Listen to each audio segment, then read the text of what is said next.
জীবননগর উপজেলার রায়পুর গ্রামে ৩ ফসলি জমিতে সৌর বিদ্যুৎ প্রকল্প নির্মাণ স্থান পরিদর্শন করতে এসে গ্রামবাসীর বাধায় পড়েছে তদন্ত দল।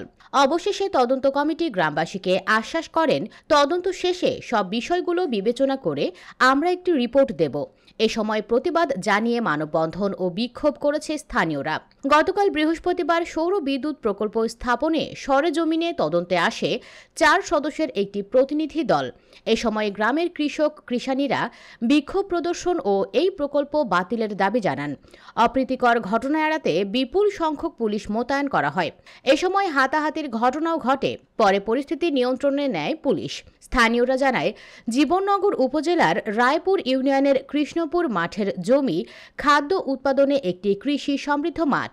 এই জমিতে সব ধরনের ফসল ফলানো হয়, কিন্তু কয়েক বছর আগে ওই গ্রামের ১৮০ একর জমিতে ৫০ মেগাওয়াট সৌর বিদ্যুৎ প্রকল্প স্থাপনের উদ্যোগ নেয় সিঙ্গাপুর ভিত্তিক বহুজাতিক প্রতিষ্ঠান সাইক্লেট এনার্জি পিটিই লিমিটেড। ওই প্রতিষ্ঠানের পক্ষে স্থানীয় প্রভাবশালী একটি মহল জমি বিক্রির জন্য মালিকদের ওপর চাপ সৃষ্টি করছে। প্রকল্পের জন্য যে জমি নির্বাচন করা হয়েছে তা সবই ৩ ফসলি। সেখানে প্রকল্প স্থাপন করলে কৃষির উপর নির্ভরশীল গ্রামের ৫,০০০-এরও বেশি মানুষ কর্মহীন হয়ে পড়বেন। পুরো গ্রামে জমির পরিমাণ ৬০০ একর, যার মধ্যে ৬০% কৃষি জমি। এছাড়া ২০% বসতভিটা ও বাকি ২০% বাগান ও অন্যান্য স্থাপনা। মাঠের জমিতে সব ধরনের ধান, ডাল, পাট, গম, আলু, ভুট্টা, বাদাম, পেয়ারা, তিল এবং বিভিন্ন ধরনের শীতকালীন ও গ্রীষ্মকালীন শাকসবজি চাষ করা হয়। ওই সৌরবিদ্যুৎ স্থাপনের বিষয়ে ৪ সদস্য বিশিষ্ট একটি তদন্ত কমিটি গঠন করে ভূমি মন্ত্রণালয়।